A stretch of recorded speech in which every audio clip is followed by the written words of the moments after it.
Hola,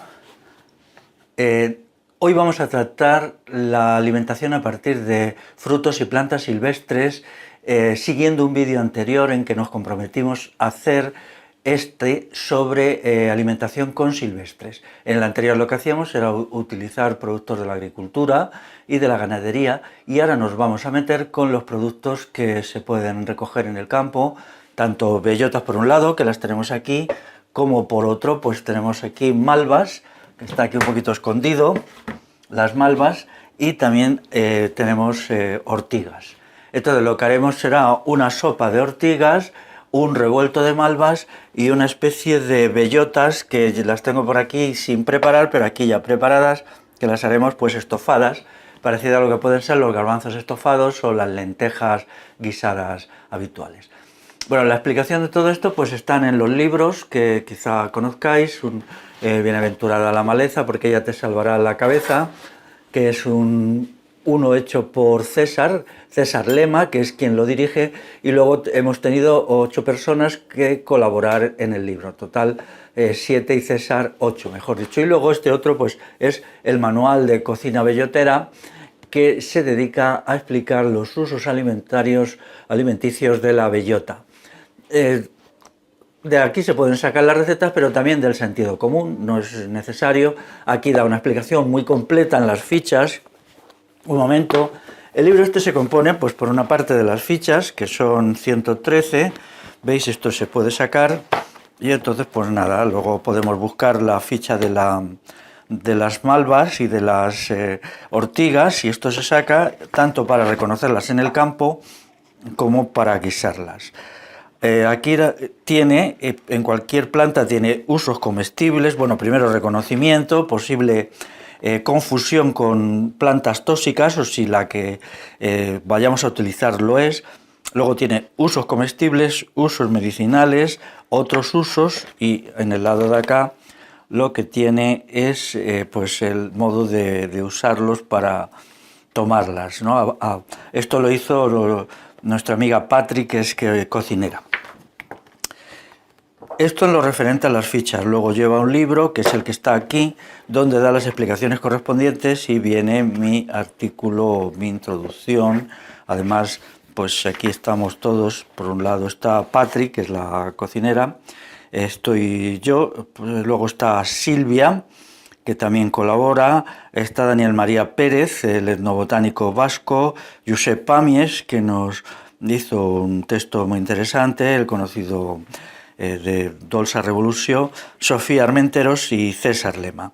Y luego hay también artista invitado, por aquí Juan Ram, que es, bueno, pues como se dice ahora, un neorrural.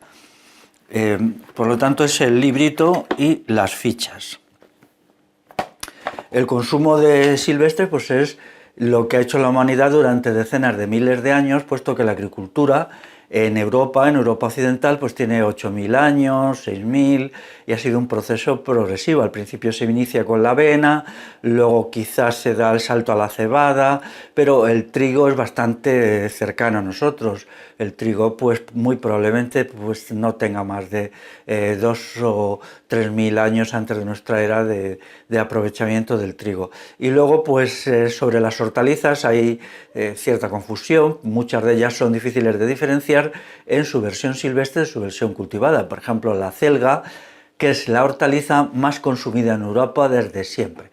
La celga es la hortaliza por excelencia junto con el repollo en el continente europeo. Ahora, pues bueno, con el cambio climático puede haber acelgas en invierno. Aquí viene la ficha, hoy no la hemos traído, pero yo cuando las he comido, las silvestres, se diferencian mucho de las cultivadas, sobre todo en su textura, mientras que las cultivadas inmediatamente la textura notas que es algo que está muy aguado, muy débil. Las silvestres tienen una densidad, una tensión que no tienen las cultivadas. Eso pasa con casi todo, ¿no? Son más pequeñas, mucho más pequeñas en la hoja. Sin embargo, pues en el caso de las ortigas, pues no hay ortigas cultivadas hasta ahora, ¿no? Sin embargo, pues su capacidad de aportar hierro es enorme. Un asunto interesante de las silvestres es su vitalismo, su vitalidad. Aparecen en cualquier lado.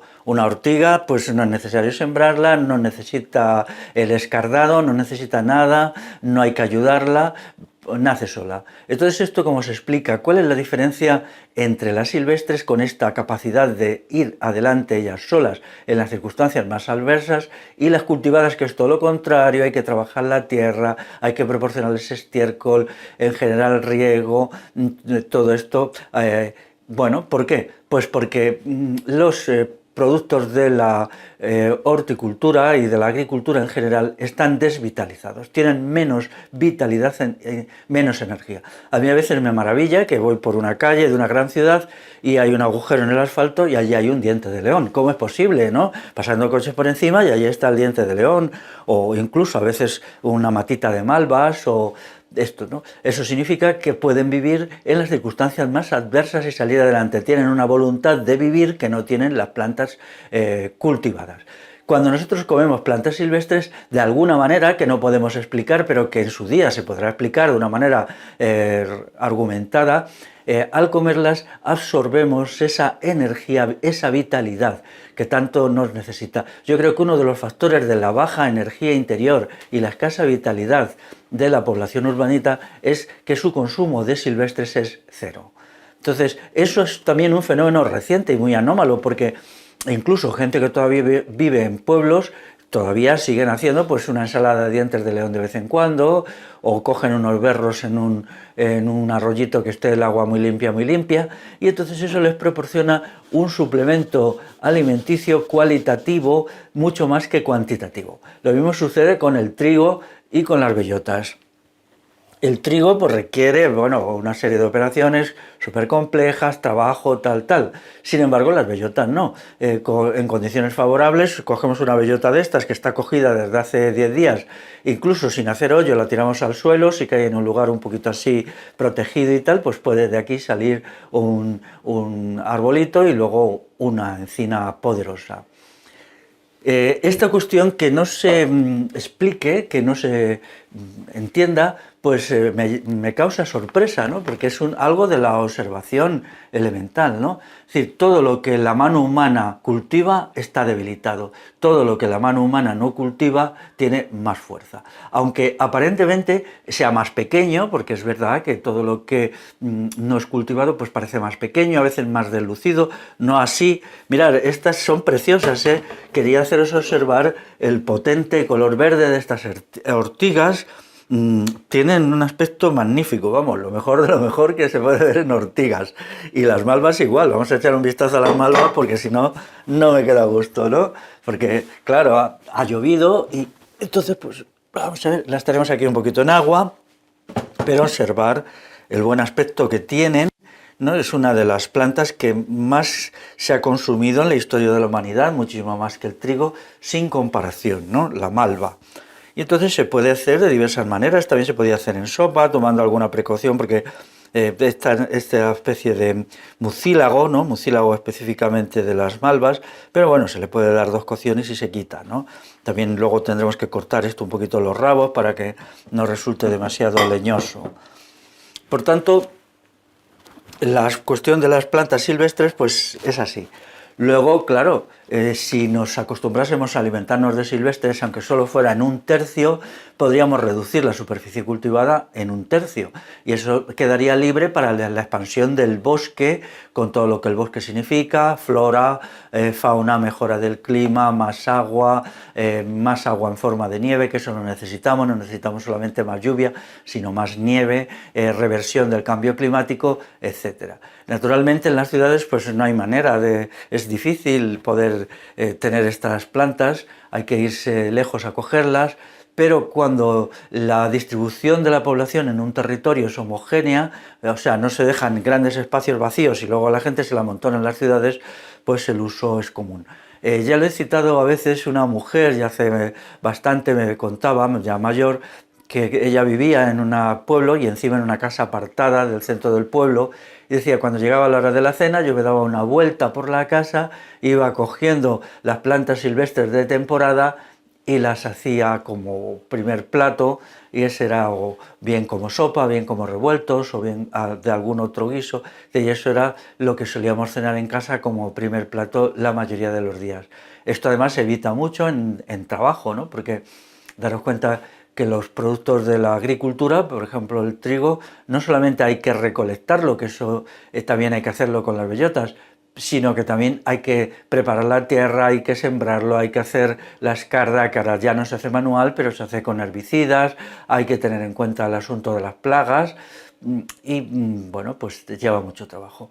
Es más, tanto en los animales como en las plantas, cuanto más son fruto de la intervención humana, más débiles son. Eso se ve en las razas ganaderas últimas, por ejemplo en los cerdos más productivos supuestamente que se usan en las grandes explotaciones de porcino.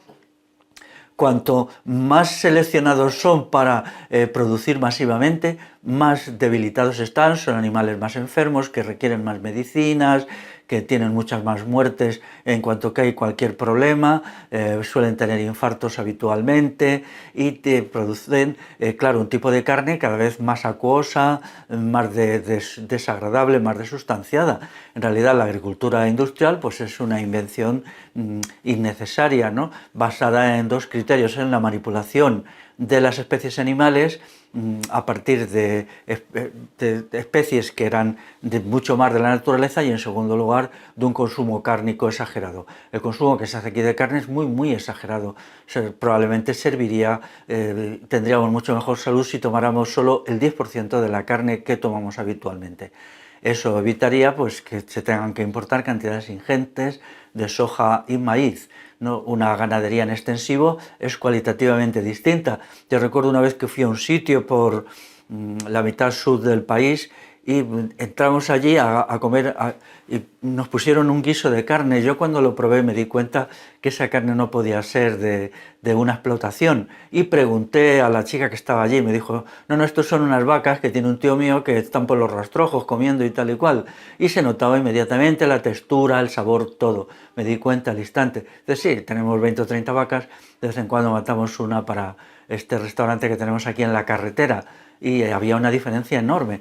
Le pregunté, ¿y os salen caras? Dice, no, básicamente se alimentan de rastrojos, de lo que se cae del cereal, de las veredas de los caminos y tal. Dicen, no las proporcionamos ningún alimento especial, salvo si el verano es muy seco, quizás sí.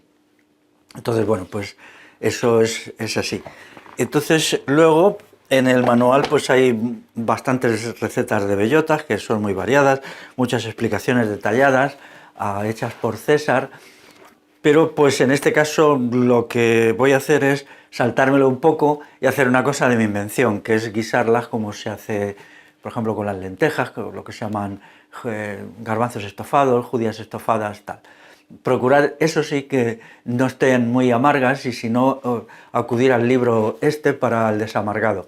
Antes este problema no había porque la gente tenía encinas especiales de las cuales cogía para la alimentación humana. Sabían que había, casi todas las casas de campo tenían cerca 2 o 3 encinas grandes que eran especiales para alimentación humana. Y entonces no había que probarlas porque se sabía que tenían un grado de amargor mínimo. Pero incluso cuando tienen uno, no hay que preocuparse, hay que acostumbrar el paladar a este sabor que es tan propio de la naturaleza, porque la mayoría de las plantas silvestres tienen un grado mayor o menor de amargor. El amargor, la acidez.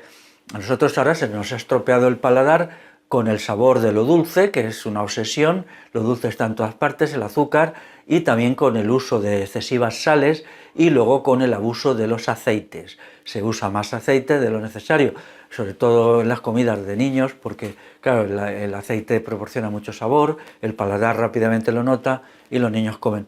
Yo con el aceite pues me parece bien, ¿no? No me pongo, yo cuando aliño ensaladas siempre me paso un poquito con el aceite y así le gusta más a la gente, pero bueno, es un pequeño truco.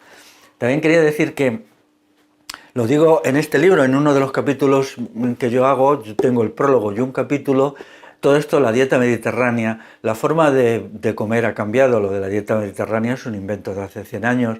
Antes no se usaba casi el aceite de oliva, como mucho se usaba el aceite de nueces, que teníamos por aquí unas nueces, o bien el aceite de los frutos del tilo, que es muy parecido al aceite de oliva, o algunos otros aceites, pero lo que se utilizaba sobre todo eran las grasas animales. Era muy común en muchos sitios, por ejemplo, un guiso típico de la época era unas castañas que peladas, pilongas, que se echaban en un caldero, se ponían a cocer al fuego y se añadía pues un trozo de tocino o a lo mejor sebo de oveja y luego se echaba la sal.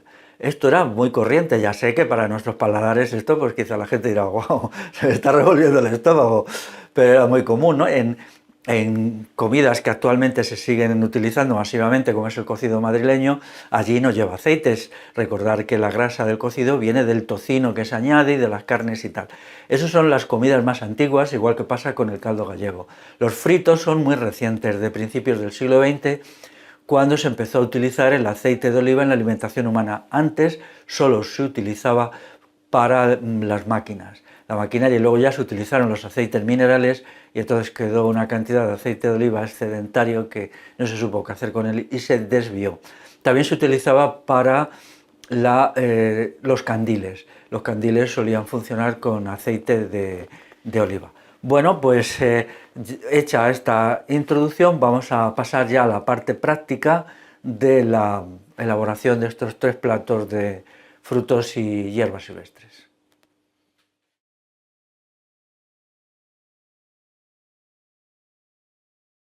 Tenemos aquí bellotas, no es estas las que vamos a cocinar, claro, porque estas están sin pelar. Las que tenemos son estas, que previamente las hemos pelado, se las hemos quitado la cáscara y luego las hemos descaldado para quitarle la telilla marrón, que suele ser lo más amargo. Y las tenemos aquí desde hace ya quizá 24 horas, las hemos partido para que tengan el tamaño que puedan tener unas alubias o unos garbanzos. Entonces ahora las vamos a poner en esta olla y las vamos a hacer un aliño todo en crudo, es decir, no voy a hacer refritos, porque, bueno, los refritos a veces están muy buenos, pero prefiero hacerlo todo cocido, ¿no? Entonces, pues, le he quitado el agua en que llevan un tiempo y lo añado a esta olla. Lo vamos a hacer además en la olla express, para que vaya más deprisa. El agua tiene que ir un dedo por encima, necesito un poquito de agua más, que lo he hecho de aquí, y ahora pues voy a ir explicando todo lo que se va a añadir, ¿no? Que es, por supuesto, en esto, más en la cocina, que es un saber popular, cada maestrillo tiene su librillo, no pretendo que se siga al pie de la letra lo que yo digo, sino hay muchas maneras de guisar los alimentos y algunas pues muy probablemente sean mejores que las mías, ¿no? Bueno, en una olla como esta conseguimos que haya un dedo más de lo por encima de las bellotas. ¿Y ahora qué vamos añadiendo? Pues vamos a añadir primero el aceite. Aceite de oliva, le echamos un chorrito, que sería la grasa que nos va a proporcionar el aceite de oliva. Yo siempre me paso un poquito con el aceite, pero bueno, no pasa nada. Bien, luego veo. Me gusta añadir también una hojita de laurel, para que le dé sabor, 2 dientes de ajo, un poquito salgo de echar la cebolla, tenía aquí ya la cebolla preparada, y entonces pues añadimos un puñadito de cebolla, sí. Y luego pues una cuchara, necesito una cuchara para, sí, aquí, para echarle también me gusta añadirle un poquito de tomate, una cuchara o 2 de tomate. Bueno, voy a echar una esta vez. Y pimentón. Yo le echo a todo pimentón. Vamos a ver que no caiga más de lo necesario.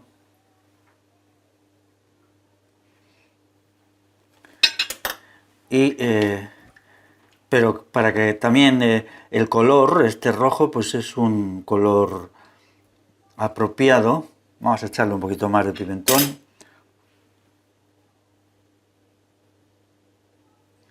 Ya está. Y la sal. Sí. Y ya está. Ya está. Esto es muy rápido. Mi sistema es que hay que hacer todo rápido porque, bueno, pues yo siempre procuro simplificar todas las recetas de cocina para no invertir demasiado tiempo y cuanto más simplificadas mejor, son más sanas. Hace no mucho leía en un libro que decía, en la cocina mejor la cuchara que el tenedor. Eso quiere decir que los alimentos guisados son mejores que los fritos.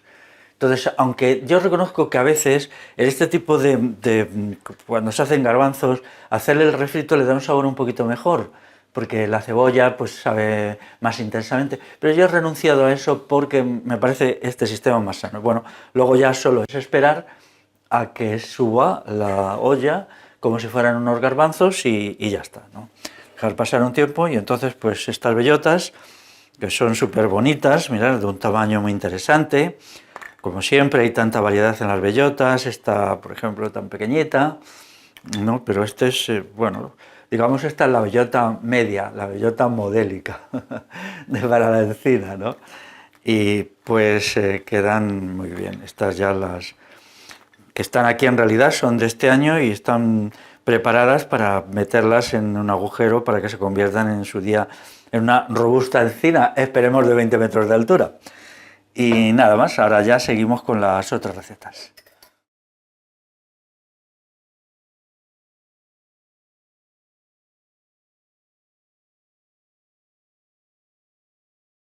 Nos ha llegado desde Extremadura un licor de bellota que es esta botellita que tengo aquí. Es muy agradable al paladar, ligeramente dulce, pero también como resulta muy agradable porque es muy suave. Es decir, no produce el efecto así del golpe del alcohol en la garganta ni en la lengua, sino más bien todo lo contrario. Bueno, es uno de los muchos licores de bellota, del aprovechamiento de la bellota que se están haciendo, que tienen un cierto mérito. Mejor tomar esto que whisky, por ejemplo, ¿no? Que no forma parte de nuestra cultura, de nuestra tradición, pero las clases altas, como están completamente anglosajonizadas, y es que, vamos, no odian lo autóctono y viven solo para lo foráneo y desprecian los valores de las culturas de los pueblos ibéricos, pues todo esto lo consideran despreciable y entonces pues hablan un inglés deplorable y beben. No sé si sabéis que España es el tercer consumidor mundial de whisky, ¿no? Las cosas están disparadas. Todo este autoodio que metió en nuestra cultura la generación del 98, que era una pandilla de burgueses locoides y chalados, pues sigue 100 años después creando problemas de todo tipo, ¿no? Existe un problema grave de autoodio, de desprecio por lo propio, de creer que lo ajeno es estupendo, basado en categorías que no son reales, ¿no? Porque, bueno, pues a mí nunca me ha gustado el whisky, lo he probado veces en toda mi vida, ¿eh? Y no pienso llegar a la tercera. Bueno, y ahora vamos a hacer un guiso de ortigas. Las ortigas hay que cogerlas efectivamente con guantes, pero al cabo de 2 horas los productos urticantes ya no hacen efecto. Y entonces tenemos aquí las ortigas, ahora las daremos un lavado, las quitaremos los tallos y con agua y un poquito de vinagre. Las daremos varias aguas y luego las meteremos. El asunto es muy sencillo, se ponen en una cacerola abierta con agua, un poquito picaditas, se añade aceite, se añade sal y luego se les maja en un mortero las nueces para que se haga el caldo gordo. O sea, la nuez tiene que quedar, las nueces tiene que quedar convertida en harina, una de harina, luego se va echando porque si no, claro, queda un caldo muy flojucho y no es agradable. Y eso es todo, ¿no? Entonces, pues de esta manera vamos a tener una alimentación muy, muy rica en hierro. Y las ortigas están por todas partes, ¿no? No en todo el año, no todas las épocas del año, necesitan un cierto grado de humedad, pero están por todas partes. El segundo plato que vamos a hacer es una sopa de ortigas. Aquí están las ortigas ya lavadas, les hemos quitado los tallos porque que suelen quedar duros. Y tenemos ya aquí el agua que está ya casi caliente. Y bueno, el asunto es muy simple. Cuando se echan las ortigas, las echo ya directamente sin más. Primero las hemos lavado en agua con lejía, con vinagre un par de veces Y ahora pues nada, las echamos y las aplastamos un poquito para que se sumerjan bien en el agua.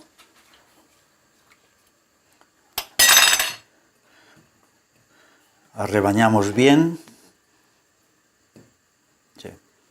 Estas están tan fuertes que llevan cogidas quizá 3 o 4 horas y todavía picaban un poquito. Pues eso significa que tienen mucha calidad. Y pues añadimos aceite, un chorrito de aceite para el guiso.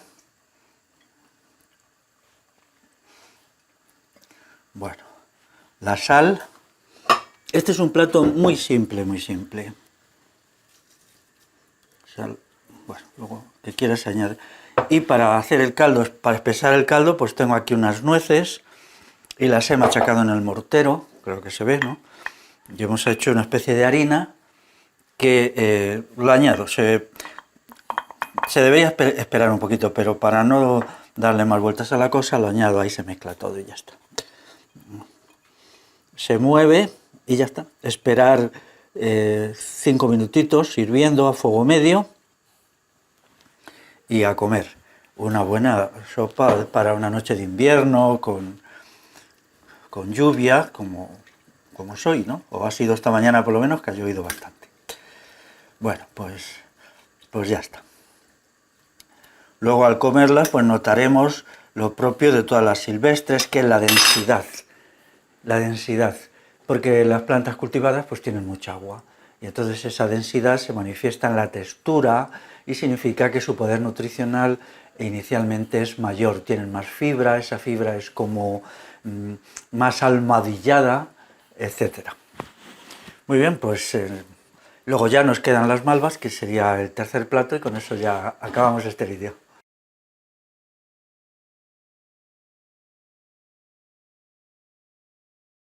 Antes de entrar con el guiso de malvas, tengo aquí vino o cerveza de abedul, que está en esta botella, que se hace pues sangrando abedules y luego dejando fermentar la savia. Esto es una de las bebidas alcohólicas más antiguas que ha tomado la humanidad, quizá las más antiguas. Es de sentido común que cualquier líquido alcohólico solo se deja un par de días y quiero decir, líquidos dulces en un par de días se convierte en alcohólico. Pero la bebida de abedul pues es también lograda a partir de árboles. Y era la época en que la tierra era un inmenso bosque en que vivía muchísima gente, muchísimas personas. Este mito de que como era un bosque, la población humana era muy escasa, es un mito que hay que revisar completamente, ¿no?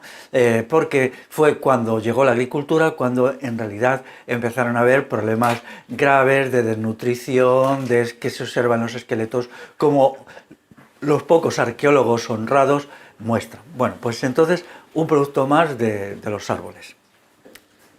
Tenemos aquí malvas, que son estas, ¿ves? Le hemos quitado algunas que están tocadas, parasitadas por virus, que tienen manchas rojas o negras. Entonces la malva pues es uno de los alimentos también más utilizados por los seres humanos desde hace miles de años.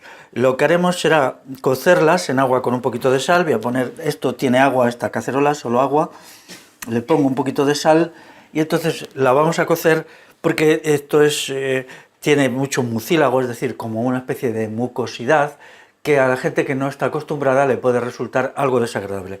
Lo cocemos en el agua, tiramos el agua, las escurramos un poquito y luego las hacemos salteadas o en revuelto con huevos. Tengo aquí 4 huevos y a ver qué nos sale, ¿no? Estas están muy bien elegidas, tienen una textura muy sólida y me encanta verlas, ¿no? Tanto su color verde tan intenso, como su textura, que se puede observar un poco si se mira. Pues eso es, ahora en muy poquito ya las voy a poner ya mismo porque el agua está a punto de hervir, no es necesario esperar. Y, como le pasa a todas las plantas, disminuyen, pero disminuyen mucho menos que las plantas de la horticultura, al tener pues digamos más cuerpo, más sustancia, y esto pues bueno. Yo recomiendo mucho el usar malvas en la alimentación. Se puede usar como en este caso En el agua hemos puesto, como siempre, un poquito de vinagre, pero también a veces pues se puede añadir como complemento a unas lentejas o a platos así para darles más consistencia. Cocerán, bajará y luego ya tiramos el agua y hacemos el revuelto. Bueno, aquí tenemos las malvas, las hemos cocido en agua con un poquito de sal, hemos tirado el agua y las hemos dejado escurrir. Aquí tengo una sartén con aceite que está aquí y detrás están los huevos para hacer luego el revuelto.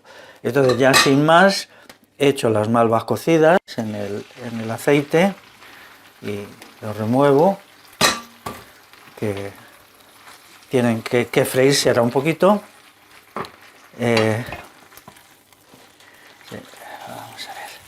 Vamos a hacerlo así, le voy a echar también un poquito de sal. Y parecen que son pocas, pero luego no son tan pocas. Siempre pasa lo mismo con estas plantas tan densas.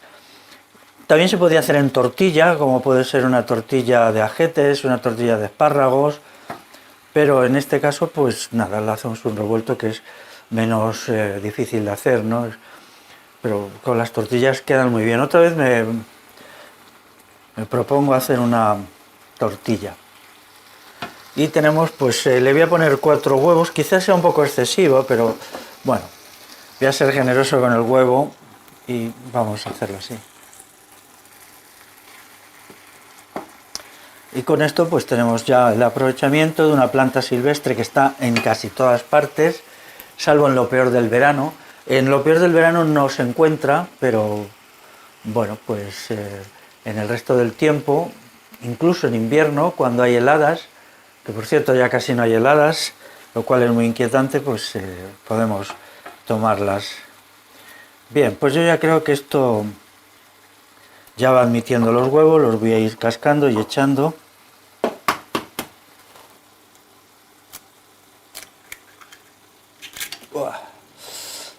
Uno.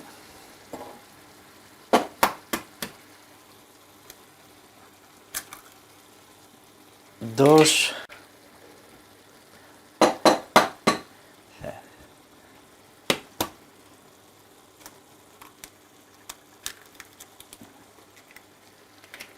Tres. Y 4. Bueno, pues ya está. Ahora lo revuelvo y ya pues cuando se cuajen los huevos pues ya está hecho. Vamos a subir un poquito el fuego. No, está bien, está bien. Bueno, pues mientras se hace, hemos acabado, hemos hecho las bellotas estofadas, luego la sopa de ortigas y esto es un revuelto de malvas. Con esto pues nos adentramos en el aprovechamiento de las plantas y frutos silvestres con un fin de mejorar nuestra dieta, que es fundamental, aportando a nuestro organismo la vitalidad, la energía y la voluntad de vivir que tienen las plantas silvestres, y por otro lado, al tener como proyecto estratégico reducir la cantidad de alimentos provenientes de la agricultura, evitamos la erosión de los suelos, la destrucción de los bosques y por lo tanto el cambio climático que así se origina. Ya sabemos que hay unas barreras políticas muy difíciles de franquear, sobre todo la vida en las ciudades, la concentración de la gente donde se concentra el poder y la riqueza, que son las ciudades, pero al menos como proyecto estratégico a largo plazo, pues queda planteado así el problema y espero que os acostumbréis a tomar más silvestres, que formen parte de vuestra dieta de una manera habitual y que lo difundáis en vuestros ambientes, amistades, familiares, con explicaciones de esta naturaleza.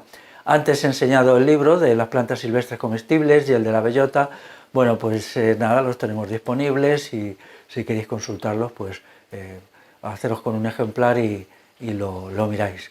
Y dicho esto, me despido y ya os contaremos en un próximo vídeo cómo ha salido todo esto, si ha estado rico o no, que yo estoy seguro que estará riquísimo. Hasta luego.